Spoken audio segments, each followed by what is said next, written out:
कई बार संसार के कष्ट सात्विक पुरुषों को भी विचलित कर देते हैं और उनके मन में भगवत प्राप्ति के अतिरिक्त अन्य जो दूषित वासनाएं हैं वो भी उत्पन्न उनके मन में हो जाया करती हैं। पर साधकों को उनसे सावधान रहना चाहिए। एक घटना सुनाए महाराज जी। हमारे महाराज जी गोवर्धन में रहते थे, भक्तमाली जी महाराज लक्ष्मण मंदिर में, निर्वाणी अखाड़े में। वहां एक साधु महाराज जी के पास रहते थे, अखाड़े की साधु थे। एक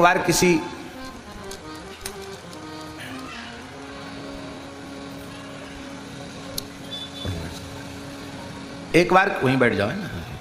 एक बार किसी संपत्तिशाली महंत ने उनको बहुत अपमानित किया। महाराज जी सत्य घटना। कई बार महंतों को भी बड़ी अपनी महंती की ठसक होती है। गरीब साधु का कई बार बड़ा भारी अपमान हो जाता। महात्मा अच्छे थे, बालकालीन संत थे, लेकिन उनका अपमान बहुत ज्यादा कर दिया। अच्छा मैं भी जमींदार बड़ा महंत बन के दिखाऊंगा, धनी मानी बन के दिखाऊंगा। ये वासना उनके मन में हो गई। गिरिराज जी में रह के साधन करते थे, महाराज जी के पास रहते थे, पढ़ते भी थे, व्याकरण भी पढ़ते थे महाराज जी से। तो किसी महात्मा ने उनके ऊपर कृपा कर दी और हनुमान जी का कोई अनुष्ठान बता दिया। धन प्राप्ति के लिए वो हनुमान जी का अनुष्ठान करने लगे। 41 दिन का अनुष्ठान था। रात्रि में वो स्नान करके 11 साढ़े 11 बजे रात को बैठते थे और 3 बजे रात तक जपने का नियम था। उस समय जपते थे वो।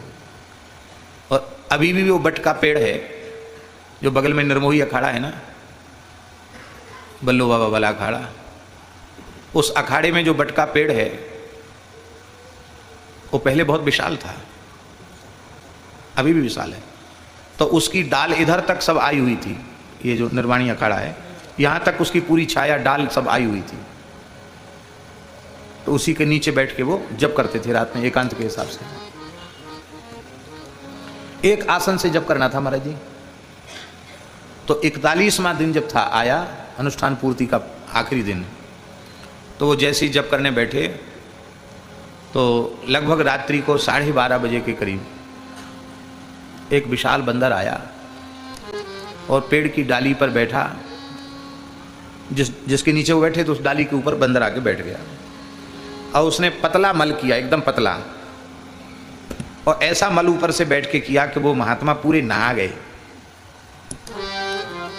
और गंध भी बड़ी तीखी गंध थी, जैसी मल की होती है, वो भी एकदम बहुत तीव्र गंध। लेकिन वो भी इतने विचित्र थे वो महात्मा पक्के।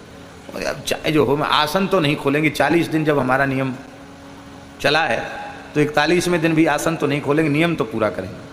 ठीक 3 बजे तक वो बैठे रहे, पूरा नहा गए थे।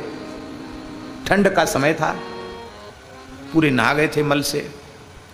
3 बजे जब नियम पूरा हुआ तो गए, मानसी गंगा वहीं है, मानसी गंगा में स्नान किया, वस्त्र धोए और आसन वासन सब धोया, सब खराब हो गया।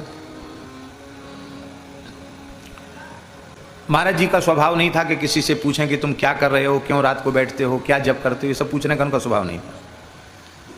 सवेरे महाराज जी को साष्टांग किया तो महाराज जी ने देखा कि बड़े दुखी हैं वो। महाराज जी ने कहा, कहो अमुक दास दुखी क्यों हो? महाराज जी 41 दिन का अनुष्ठान लिया था, 40 दिन तो बहुत बढ़िया से चला, 41वें दिन नियम तो पूरा हो गया पर बड़ा विघ्न आ गया। क्या हुआ? उन्होंने सारी घटना सुनाई। ये नहीं बताया कि हम किसका अनुष्ठान कर रहे थे, किस लिए कर रहे थे। बोले महाराज आखिरी दिन ऐसे एक बंदर ने डोल लाल कर दिया। महाराज जी बोले तुम हनुमान जी का अनुष्ठान कर रहे थे क्या? बोले हाँ। धन प्राप्ति के लिए कर रहे थे क्या? बोले हाँ। आपको कैसे पता? बोले मल त्याग किया इसलिए पता चल गया। हनुमान जी ज्ञानी नाम अग्रगण्य में उन्होंने बता दिया, ये दुर्गंधित मल के जैसी वस्तु ही है धन। तुम साधु होके चाहते तो लो धन, तो तुम इसे विक्षेप मत मानो। अब तुम्हारा अनुष्ठान सफल हुआ। लगता है महंत बनना चाहते हो क्या? संकुचित हो गए। बोले नहीं महंत महंत तो क्या, लेकिन हाँ अब गरीबी में नहीं जीना चाहते। बोले तो हो गया, तुम्हारा अनुष्ठान पूरा हो गया। महाराज जी वे महानुभाव कई हजार बीघे जमीन के मालिक बने। हम समझते 2,500-3 हजार बीघा जमीन के मालिक, कई स्थानों के मालिक बने। बहुत बड़ी संपत्ति अर्जित की उन्होंने। अब वो महानुभाव अभी शरीर में है, इसलिए हम नाम नहीं लेंगे और वो जगह वगैरह का नाम नहीं बताएंगे, लेकिन हम सब जानते हैं सच्ची घटना है। बहुत बड़ी महंत हुई। तो धन की वासना कई बार सत्पुरुषों के भीतर भी आ जाती है, पर बहुत विनम्रता पूर्वक हम प्रार्थना कर रहे हैं, विरक्त साधक के भीतर धन प्राप्ति और कंचन और कामने की प्राप्ति की वासना आ जाए, ये विरक्त साधु के लिए अत्यंत दुर्भाग्यपूर्ण है। और गृहस्थ साधक के भीतर परधन और परस्त्री के प्रति आकर्षण उत्पन्न हो जाए, यह उसके लिए बहुत भारी दुर्भाग्य की बात है। विरक्त साधु को धन मात्र स्त्री मात्र के आकर्षण से अपने को बचाना है, और जो गृहस्थ आश्रमी लोग भगवत प्राप्ति के पथ पर, कल्याण के पथ पर अग्रसर हो रहे हैं, उन्हें परधन और परस्त्री के आकर्षण से जीवन पर्यंत अपने को बचाना है, तब वे इस मार्ग पर आगे बढ़ सकते हैं, नहीं तो आगे नहीं बढ़ सकते।